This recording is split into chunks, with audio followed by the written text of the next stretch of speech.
What's up YouTube, it's me Blackhead from Blackhead Gaming Studios, and today I'll be presenting you an update video of my Trickstar deck. This is post Legendary Collection Kaiba's World. If you haven't picked up a box, go ahead and do so today.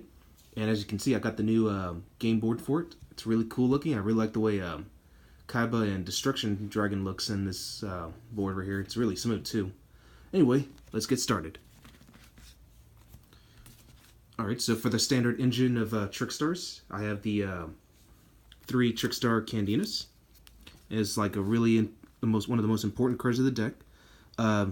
When she's normal summoned, she lets you search out for any Trickstar card you want from the deck and add it to your hand.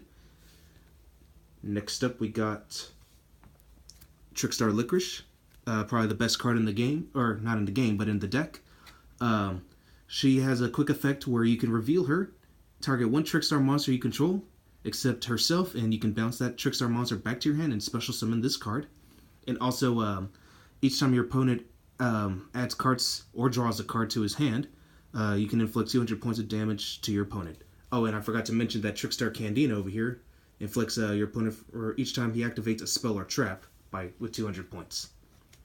Next up, we got the one Trickstar Narcissus, and what she basically does is that whenever your opponent takes effect damage, doesn't have to be Trickstar specified, she special summons herself from your hand to the field, and of course, she inflicts 200 points of damage for each time your opponent activates an effect from the hand or in the graveyard. So, like, she's a good way to pretty much hit your opponent each time they activate hand traps and all that stuff. And for the last of our Trickstar engine, it's Trickstar Lilybell. When this card is added from your deck to your hand except by drawing, you get to special summon this card directly from your hand to the field. So she's basically Wadapon, if you want to compare her to that, but of course with 2,000 defense, it's really good. And also she allows you to attack directly to even if your opponent has monsters out on the board. And if she inflicts battle damage, you can add a Trickstar monster from your graveyard back to your hand. So it's a good way to recycle your Trickstar Licorices. And in the battle phase, of course, you can loop it to where you reveal her special, or bounce her special Licorice. And of course, if Lilybell hasn't been added to your hand at any point, like if she was normal summoned, you could special summon her again and add another Licorice back from your grave to your hand. Alright, moving on. Now this Trickstar deck runs the Windwitch engine. I know some people find that kind of weird, but it's actually really solid, and it's really effective with the new metas. Next up we got 3 Windwitch Icebill, and while you control no monsters, you can special summon her from your hand, and then once you do, you can special summon another Windwitch except herself from your deck to the field, and inflict 500 points of damage to your opponent. And then with that, the target with this effect is usually Windwitch Glassbell. And when Windwitch Glassbell's normal or special summon, you get to add a Windwitch monster from your deck to your hand. And that's pretty much it. She's just a searcher. And the one you want to go for is the one Snowbell. You never want to draw, you don't want to run no more than this, because this card you don't want to draw into. Like, period. Because if you do, then you're going to have to, you're pretty much gaining extra pieces that you don't need. But the Windwitches are great to getting the, bringing out Crystal Wing on your first turn and all that stuff, so that's why. And also when Snowbell is used for Synchro Material for a Wind monster, that Wind Synchro monster cannot be destroyed by card effects. So that really makes it to where Crystal Wing's really difficult to get around. Unless, of course, your opponent decides to Kaiju it, or if you're up against Monarchs, and they use Monarch Stormforth, then yeah, you're screwed with that. But anyway, in this deck, we run 7 hand traps. I finally got 3 Drone Lockbirds, and this is the newest one from Kaiba's World. I managed to get these through various trades and all that. But anyway, in my opinion, one of the best hand traps ever. You discard this during either player's turn, and for the duration of your turn, neither player can add cards from your from their deck to the hand, even when they draw into, like, with cards like Pot of Desires and all that stuff. So, and this card is really good against Pen Magicians, because Pen Magicians do a lot of searching and popping and all that stuff, and this is the card you really need to use to stop them in their tracks, because Ash will not stop Pen Magicians, like, period. But Drone Lockbird will pretty much stop them for the whole turn. Now, unfortunately, you can't stop them in the middle of a combo where they're trying to add cards to the hand, but if you discard it from, like, on one effect, then they can they'll only be able to stick with that one effect at all. Next up, we got 2 Honest. Since Trickstars aren't very powerful, it's better to have a little something just to protect themselves with. And Honest is a good choice because since Trickstar monsters are all light attribute monsters, you can discard him and they can gain attack points equal to the monsters they're battling, you know? And finally, we got 2 Ash Blossoms. And yes, I did manage, and literally on my first box of Kaiba's World, I actually pulled Ash Blossom and I was like really happy with it. I was like, cool, I can't believe it. I actually pulled the Ash Blossom I wanted. And I still have the one from last time, so yeah. So yeah, Ash Blossom is a good way to stun cards like Pot of Desires. Like they banish their top 10 cards for nothing. They don't get to draw their 2. This is actually really good against Ancient Gear Fusion now, apparently, because Ancient Gear Fusion does include an effect where they send cards from their deck to the graveyard, so you can stop Ancient Gear Fusion with this. But yeah, like Ash is just mainly a good stun and all that. Anyway, moving on to our spells and traps. We have 3 Trickstar Light Stages. This card is amazing. Like, you activate this, and it's not once per turn, by the way.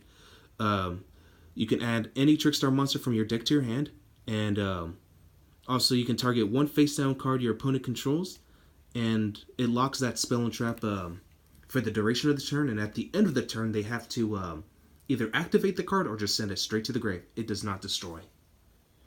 Next up, we got 2 Terraformings. 2 because, like, I feel like 3 got a little clunky. And plus, Light Stage is searchable through the effect of Candina too, so 2 is kind of enough, actually, in this deck. So, like, it's just really good just for that purpose. Next up, we got one of my new personal favorite spell cards, Arrival Rivals. Now, originally, I used to run Chain Summoning, as I mentioned in my previous video. It's a really good combo, you know, like, to pull off the Chain Summoning method, but the thing is, like, if you're up against, like, let's say, dinosaurs. Like, let's say you're up against, like, an Ultimate Conductor Tyranno, and you wanted to use the Chain Summoning method to, you know, try to get the upper hand, but your opponent decides to stun you by flipping all your monsters face down. You can't Link Summon anymore, and your Trickstar monsters won't be treated as Trickstar monsters anymore. So, like, but with Arrival Rivals, and the reason why it's so good is because it's double summon, essentially. You enter your battle phase, you activate this card immediately, and then you're granted the ability to normal summon a monster. So generally, yes, you do get an additional normal summon with your first one. So anyway, and Ultimate Conductor Tyranno's ability only, even though it's a quick effect, it only activates during the main phase. So in battle phase, he's not allowed to activate his ability to flip monsters face down. So it's a good way to go around it. And if you happen to have Honest in your hand, get rid of that Tyranno immediately. You got to get rid of him as fast as you can. Alright, next up we got Twin Twisters. Good card, like you pitch 1 card to pop 2 spell and traps. So it's a good way to take out like face downs that you feel like you're worried about, like especially Solemn cards, and the fact that Solemn Judgment is now back at 1. It's a good way to bait out Solemn Judgment. That way it can't stun your main combos, you know? And next up we got 2 Pot of Desires. Gotta have a little draw power. I only run this at 2, of course. 3 is too much for this deck, and plus this deck kind of burns itself out fast anyway. So 2 Pot of Desires is good enough, and also make sure you time how to use this right, because a lot of decks, now that we're going to be seeing Ash Blossom a little bit more often now, possibly, you want to just be careful about when to, you know, use it, because like you want to bait out that Ash Blossom, that way you don't end up banishing the top 10 cards of your deck for nothing. Alright, next up we got 1 Monster Reborn. Pretty standard, you know, that it's back at 1. Then we got Regeki, good to wipe out your opponent's board of monsters. And then Cosmic Cyclone, good way to banish out problematic spells and traps. And then moving on to our traps here, we only have a very few, so, oops, sorry, hit the camera there. Let me adjust that just real quick. Okay, there we go. Next up we got 3 Trickstar Reincarnations. I'm just happy this card didn't get hit in the previous ban list, but generally you banish your opponent's entire hand and forces them to draw the same number of cards, and also you can banish this card from your graveyard to revive 1 Trickstar monster from your grave. And then we just got a pretty small standard Solemn Engine, 2 Solemn Strikes, pay 1500 life points to negate monster effects, and also when your opponent summons from the extra deck. or pretty much inherent effects in general, and then the 1 warning. Now just stun your opponent's normal summon, but you gotta pay 2,000 life points for it. Alright, next up our extra deck, we got 2 Holly Angels. Just requires 2 Trickstar monsters. And generally, each time a Trickstar monster is summoned to her link points, you get to inflict 200 points of damage. And each time a Trickstar monster, including herself, inflicts burn damage, she gains 200 attack points. And also, while there's Trickstar monsters on her link points, those Trickstar monsters cannot be destroyed by battle or card effects. Next up, we got the 2 Trickstar Blackhead Bats. Pretty much just the opposite of what Holly Angel does. But each time Trickstar monsters are destroyed on her link points, you inflict 200 points of damage. And also, each time Trickstar monsters, including herself, inflict burn damage, she weakens your opponent's monsters by 200 points. So it's really good just to increase the strength of your Holly Angel while decreasing your opponent's monster's strength. Next up, we got the 1 Trickstar Crimson Heart, which just recently became tournament legal. I believe it was on Wednesday, if I'm not mistaken. And what's good about her is that each time a Trickstar monster is summoned or normal or special summoned to her link point, you gain 200 life points. And also, you get to discard 1 Trickstar card. Both players get to draw a card, so that's kind of like 1 day of peace. But it can be a +2 effect if you have 2,000 life points higher than your opponent, so you get to draw 2 cards with that. Alright, next we have our Synchro Engine. First up, we got Trishula, Dragon of the Icebear, which is actually very possible to summon in this deck, because you have it's real easy to flex out your tuners in this deck. You have your hand traps, which you could revive later as one of your tuners, like Ash Blossom, which is level 3. And you just need 2 Licorices, and you can make Trishula. Next up, we got Black Rose Moonlight Dragon. Real excellent card, just to bounce back your opponent's monsters back to their hand. And then for the cards we normally use for our Windwitches, we have Windwitch Winterbill. You get to target 1 Windwitch that's in your graveyard and inflict 200 points of damage to your opponent equal to that monster's level. And then of course we use that as material for Crystal Wing Synchro Dragon. And we already know what he does. He can negate any monster effect, and when he battles a monster that's level 5 or higher, he basically honors himself. He gains attack points equal to that monster's current attack points. It's not just the original attack points. And then finally, we have the new addition to our extra deck, Old Entity Has Store. Now this guy's really cool. In case someone decides to Ghost Ogre my Glass Spell, I had this as a backup. But essentially is that when he's destroyed by battle, you can target 1 monster your opponent controls and equip this card to your opponent's monster. And while it's equipped, it cannot attack and it cannot activate its effects. And if you use Snowbell, but unfortunately his effect only works when he's destroyed by battle. So that's why you need Snowbell in this, because that means your opponent's choice is only to destroy him by battle, but he's gonna have to take a really big gamble with it, because because at the end of because if that monster gets destroyed while equipped with this monster, I get to take control permanently of that monster. So it's basically a synchro version of both Dark Necrofear and Big Eye. So it's this guy's just really good for that purpose.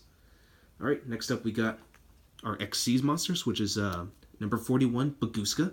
While he's in defense mode, all your opponent's monsters must go into defense mode and they cannot activate their card effects. But when he's in attack mode, he cannot be destroyed by card effects. So he's just really good for that.